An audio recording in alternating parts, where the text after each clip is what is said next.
New dimension of modern warfare is emerging where digital finance is blurring the lines between economies and battlefields. Reports indicate that Iran's Islamic Revolutionary Guard Corps, or IRGC, is leveraging cryptocurrency, particularly a dollar-pegged stablecoin, to fund its strategic operations amidst the ongoing conflict. At the center of this system is a token linked to the US dollar, but operating entirely outside traditional financial networks. Transactions move through blockchain systems within seconds, bypassing global banking routes and avoiding regulatory oversight tied to institutions like SWIFT or the US Federal Reserve. Investigators suggest that the IRGC is collecting transit tolls from oil tankers passing through the Strait of Hormuz, and those payments are being made either in Chinese yuan or in stable coins, with a structured mechanism involving screening, clearance, and escorted passage through critical maritime corridors. Data from blockchain analytics firms points to billions of dollars in crypto flows linked to Iranian entities, with a significant share routed through offshore exchanges already under sanctions. This financial structure or infrastructure, experts say, was established well before the escalation of the military conflict. A currency that mirrors the US dollar is now being used in parallel systems, potentially funding opposing ends of the same conflict. It highlights how technology is reshaping the financial architecture of war, raising urgent questions about regulation, enforcement, and the future of global economic security. We have Ambassador Bhaswati Mukherjee, former Indian diplomat, now joining us on the broadcast. Thank you, Ambassador Bhaswati Mukherjee, for taking time out to be with us. We also have Major General Sudhakar Ji, defense and geopolitical expert, with us on the broadcast. Major General Sudhakar Ji, thank you for taking time out to be with us. I'm going to begin with Ambassador Bhaswati Mukherjee. Ambassador, tell us, how can this be fixed through diplomacy between countries? Because now that the war has exposed this lacuna that warring entities can use to fund their war, this will require now from future planning from here on between countries. But definitely, but I'd like to first of all point out that unilateral sanctions which have not been approved by the UN Security Council in any case do not have the sanctity that Security Council approved sanctions do. Unfortunately, the present US government has bypassed, in many cases, the UN Security Council and has unilaterally levied sanctions, be it first it was on Russian oil, on Iranian oil, then they said go ahead and buy Russian or Iranian oil to stabilize oil prices. So all this is completely arbitrary, totally arbitrary. Yeah. And this was bound to happen because, if I'm not mistaken, cryptocurrency is a great favorite of President Trump himself. Yeah. He loves cryptocurrency. He loves investing in cryptocurrency, and many say he's made billions out of cryptocurrency deals with the Pakistanis. I find it very ironical that now it is the IRGC that is utilizing cryptocurrency, because Iranians are very smart people. Let's not forget that it's a 5,000-year civilization. They're using cryptocurrency in the opposite way against the dollar, bypassing SWIFT, etc. Definitely, this is something that the world needs to look at. India needs to look at. There was all this talk about an Iranian tanker which was heading towards our shores and then moving away and going towards China. Perhaps the background was something which the Indian government did not want to make public, which you are saying now, which is about the whole issue of payments, because India would never want to get into such a, I don't want to use the word shady, but it sounds really illegal to me, the whole thing. Utilizing this kind of crypto system for reversing the actual dollar currency and what is normal. In fact, President Trump had been talking for a long time how BRICS wants to upset the dollar trading, etc., which BRICS has denied and India has denied as a current chair of BRICS. This is much more of much greater concern to the West, but in particular to the US, because if it continues and if others do it, it will completely reverse the whole issue of payments, etc., etc. Moreover, the Iranians have steadfastly said they are not taking money for safe passage of tankers. They are allowing friendly countries, and we are on the list of 5 friendly countries who have been allowed to take out tankers hugging the Iranian side of the Straits of Hormuz. And day before yesterday, there was a tanker which made its way hugging the Omani side of the Straits of Hormuz.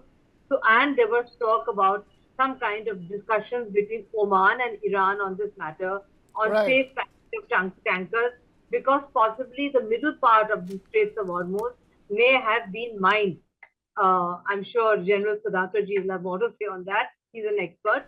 Right. But there are rumors that that's why they're hugging the coastline on both sides, the Omani side and the Iranian side. Very good stage then to bring in Major General Sudhakarji into the conversation. Sudhakarji, you want to add to that? Yeah, Krishna, good evening. Thank you. Thank you. Can you repeat the question? Your voice is breaking. That's why unable to make out. Right. Ambassador Bhaswati Mukherjee was talking about, Iran and Oman having to coordinate at this stage, for the Strait of Hormuz, and at a stage we're having this conversation when the safe transit through the Strait of Hormuz is being paid for using stable coins. Or cryptocurrency.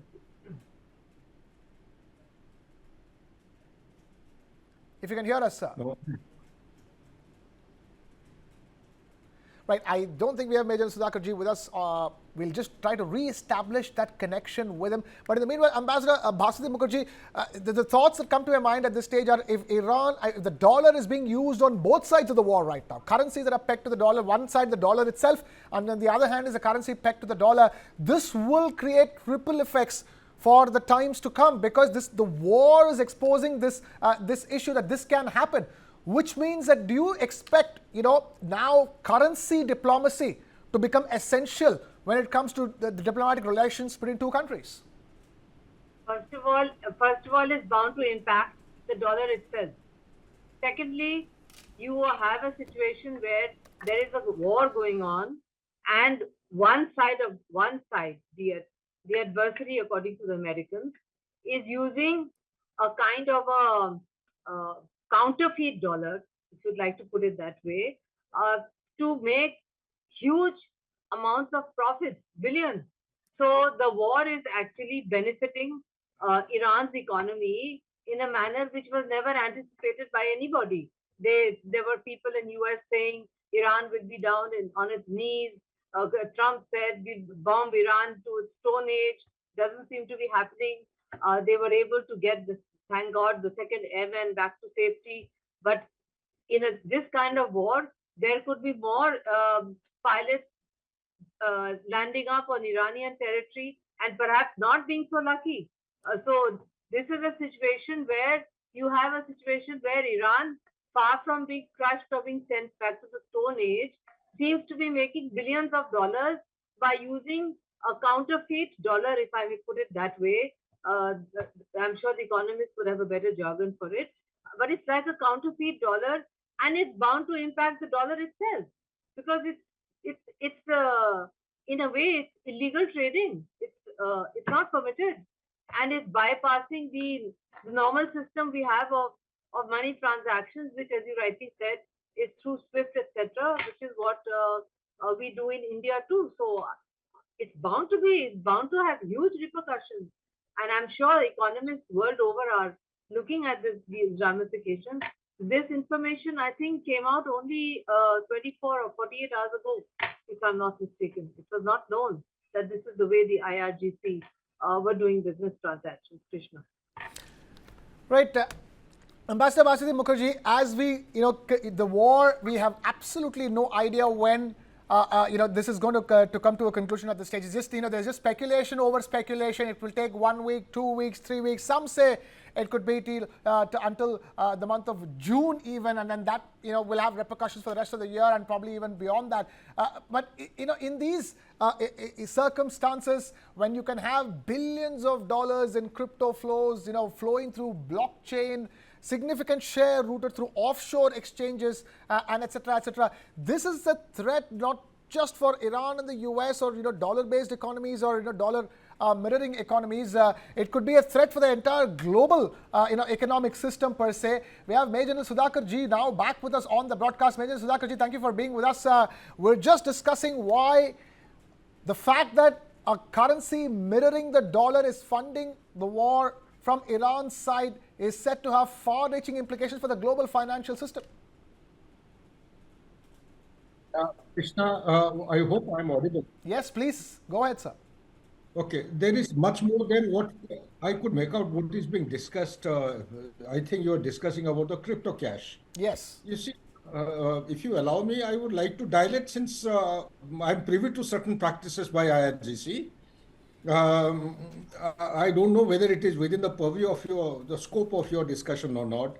You see, there is a different way that the IRGC is also making money, and that different way is by employing some old aging ships. They're called ghost fleets, and these ghost fleets, they forge kind of registration number. Their insurance papers are forged.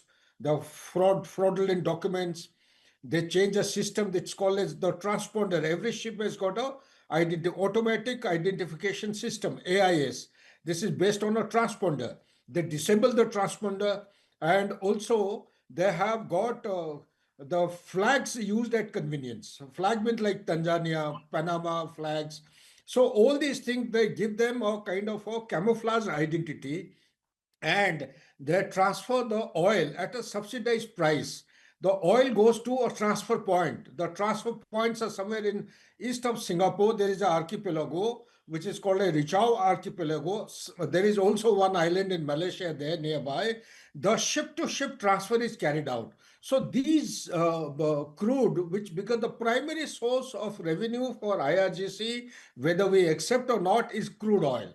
And the crude oil is transferred to the next ship, which also has enjoyed the similar kind of camouflage and concealment of its identity, and the oil is transferred. This is the way it is being followed for a country like China, the primary buyer.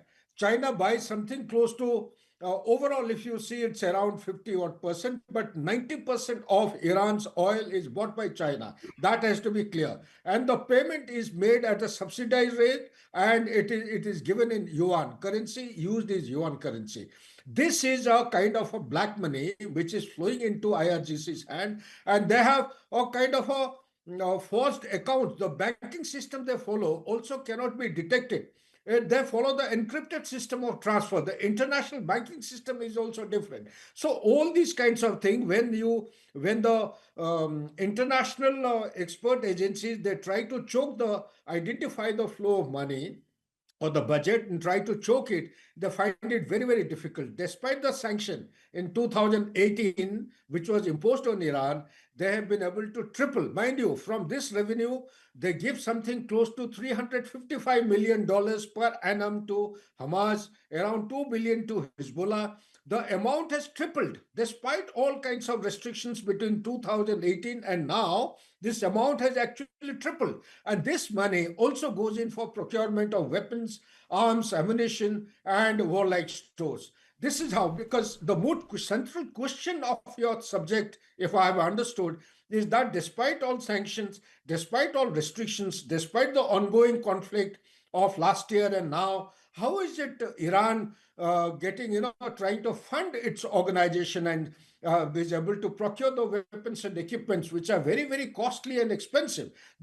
One of the methods is this, in addition to what I could make out barely what Ambassador Ma'am was saying. I totally endorse whatever she has said, but this is my additional contribution and value addition to your question. Ambassador Bhasani Mukherjee, would you like to comment on that? This is a practice that is established. It has a very clear structure that's beyond the control of regulatory agencies.